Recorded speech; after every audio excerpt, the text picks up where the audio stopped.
Bienvenue et merci d'être parmi nous pour cet entretien consacré à la notion de communauté. Pouvez-vous s'il vous plaît vous présenter et nous définir ce que c'est qu'une communauté? Alors, je m'appelle Olivier de la Creta, je suis président de la Ligue vaudoise, éditorialiste de la Nation et à titre professionnel, graphiste indépendant. Alors, la communauté, en première approche, c'est une manière de composer dans les sociétés humaines l'unité et la multiplicité. Il y a plusieurs personnes, d'une part, et puis il y a un principe d'unité de l'autre. S'il n'y a pas le principe d'unité, il n'y a pas de communauté. Si vous êtes dans une rame de métro avec une multitude de personnes, ça ne forme pas une communauté. Il manque évidemment la finalité.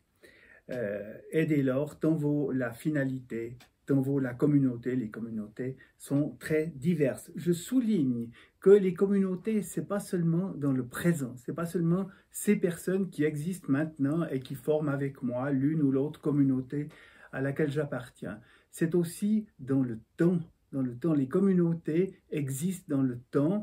Nous devons penser, nous devons agir en pensant qu'il y a des personnes qui sont venues avant nous pour rendre possible ce que nous faisons maintenant et que nous devons de même rendre possible l'action des générations futures. Même si elles ne sont pas encore là, il faut faire dans cette perspective, il ne faut pas manger le pain de ses enfants.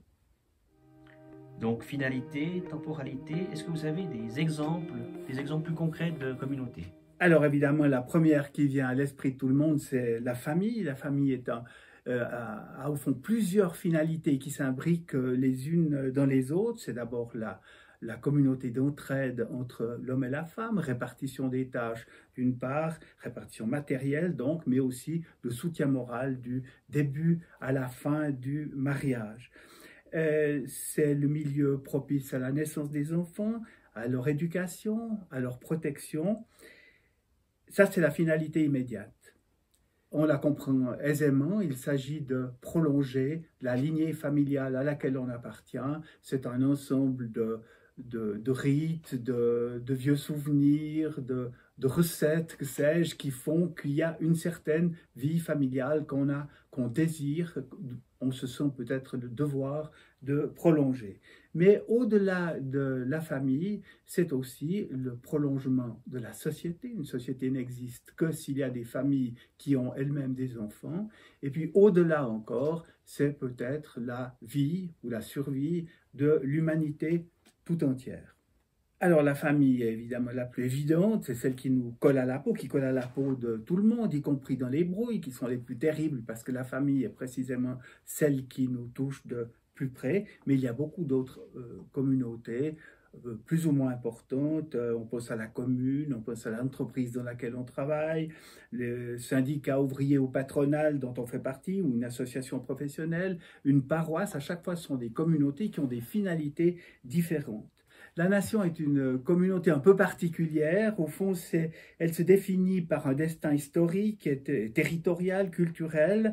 Et ce qui est particulier dans la nation, c'est qu'elle n'unit pas forcément directement des personnes individuelles, mais plutôt des autres communautés. Au fond, elle donne un style commun, qu'on peut appeler une culture ou mieux une civilisation, elle donne un style commun à tout cet ensemble de communautés dont je parlais tout à l'heure. C'est une communauté de communautés. Et pour en terminer avec cette première approche, tout ce que nous faisons, disons, pensons, notre langue, notre formation, nos mœurs, tout cela est rendu possible par nos appartenances communautaires. Et avec toutes ces appartenances, est-ce qu'il y a encore de la place pour la liberté? Alors ça dépend de ce que vous appelez la liberté. Si la liberté, c'est pour vous le fait de pouvoir faire ce que vous voulez, quand vous le voulez, au moment même où votre caprice surgit, immédiatement de réaliser, alors c'est clair que toute appartenance vous diminue votre liberté et que si vous appartenez à suffisamment de communautés, vous ne pourrez exercer votre liberté que dans les interstices que ces appartenances vous laissent encore. Si au contraire, vous pensez que la liberté est un moyen de prendre une distance par rapport aux choses et par rapport aux êtres, d'arriver à porter un jugement sur les choses qui ne soient pas déterminées, mais qui soient en fonction de la finalité de ces différentes communautés auxquelles vous appartenez, de porter un bon jugement, c'est-à-dire de choisir le bien plutôt que le mal, ou le bien, le meilleur entre deux biens, de voir avec une distance éclairée par la finalité vue à long terme, de vous engager librement et durablement, de résister au laisser-aller. Alors ces appartenances rendent possible un exercice efficace de la liberté. Vous serez 1000 fois plus libre, votre liberté sera 1000 fois plus ample que celle du libertaire qui est en fait prisonnier de ces petites pulsions du moment. Et alors, dans tout ça, l'autorité, la question du chef. Alors le chef de famille, le patron de l'entreprise, du domaine agricole, le syndic de la commune, là de nouveau ce sont des autorités à chaque fois extrêmement diverses dans leur pouvoir, dans l'étendue de leur pouvoir ou de leur autorité. Le pasteur qui est berger de la paroisse, l'homme politique, lui il incarne la finalité de la communauté. On sait que c'est lui qui va dire en gros ce qu'on fait, comment on le fait. On attend ça de lui. Et de plus, il faut penser que toute chose dans ce bas monde est affectée d'un certain principe de décomposition. Et il revient au chef de veiller non seulement à l'unité de la communauté, mais aussi à ramener la communauté à la finalité, lui éviter de dévier, de partir par la tangente. C'est aussi ça le rôle du chef. Le chef est donc au centre de la communauté. N'est-ce pas un privilège exorbitant? C'est double. D'un point de vue des membres, c'est évident. Les regards des membres de la communauté, quelle qu'elle soit, sont tournés vers le chef.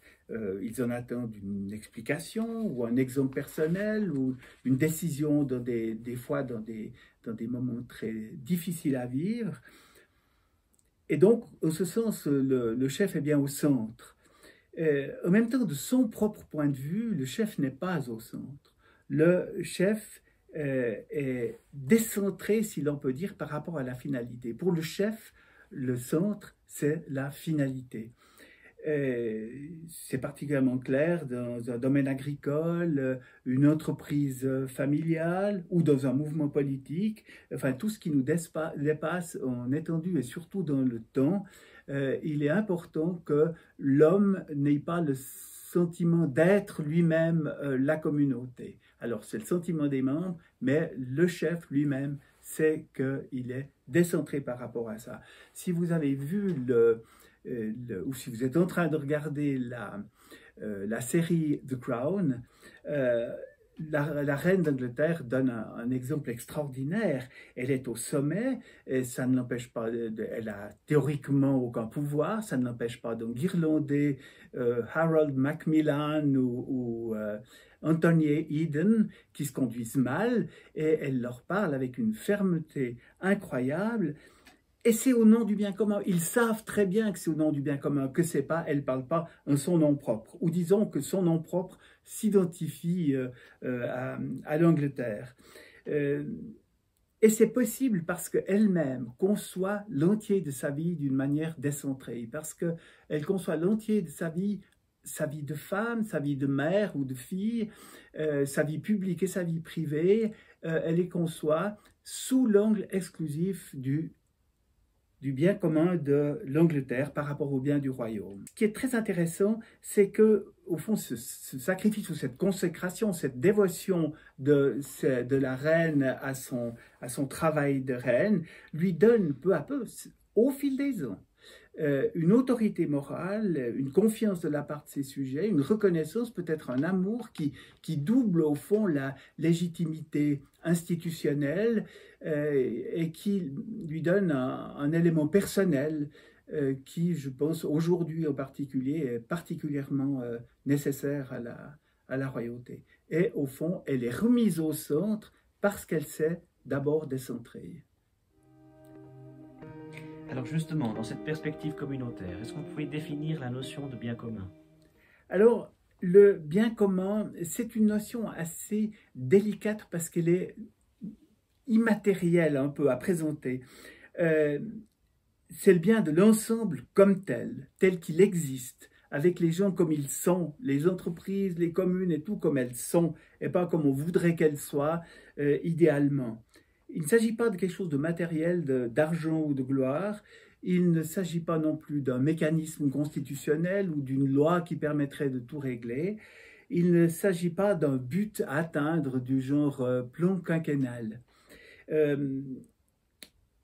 On parle surtout de bien commun politique, de bien commun en matière politique, ce n'est pas pour rien. Le politique noue la gerbe, comme on dit souvent, des intérêts particuliers.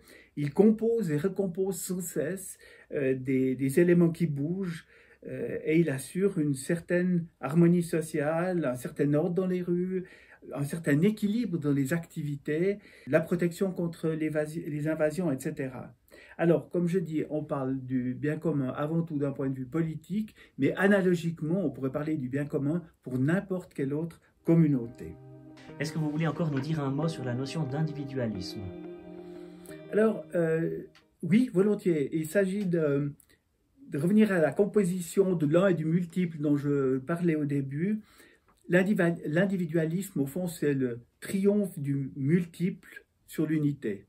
Il n'y a que de la multiplicité et pas d'unité. À l'inverse, il ne faut pas oublier qu'il y a un inverse à l'individualisme, dont on parle beaucoup moins, qui est le collectivisme. C'est la négation du multiple au nom de l'un.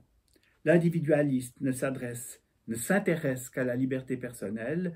Le collectiviste ne s'intéresse qu'à l'unité de la masse.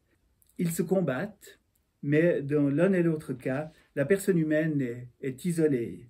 Elle est privée de liberté, par la collectivité qui ne voit pas l'intérêt qu'elle soit libre, ou alors elle est détentrice d'une liberté absolue dont elle ne peut rien faire. Ça, c'est la version libertaire. L'individualisme et le collectivisme sont les éléments épars de la communauté qui seuls composent la liberté et l'appartenance de l'être humain dans le respect de leur nature, de sa plénitude et de ses limites. Est-ce que vous voulez encore nous dire quelque chose? Alors évidemment, ce que j'ai dit, c'est quelques mots sur un sujet qui est extrêmement vaste. On pourrait dire que chacune des communautés mérite d'être examinée en profondeur, non seulement dans son principe, mais aussi dans ses réalisations très diverses d'un coin à un autre. Si le sujet vous intéresse, sachez que la Ligue vaudoise, précisément, voue toute son attention, passe beaucoup de temps à s'occuper de la communauté vaudoise. Le canton de Vaud forme une communauté historique très ancienne et c'est le sujet principal de notre action. C'est pour ça que nous publions un journal, que nous éditons des cahiers, que nous organisons des entretiens tous les mercredis qui sont devenus numériques par la grâce du Covid. Dès lors, si le sujet vous intéresse, si cette manière d'aborder les choses vous intéresse, eh bien vous êtes prié de vous abonner à la chaîne et peut-être, qui sait, ultérieurement à la Nation.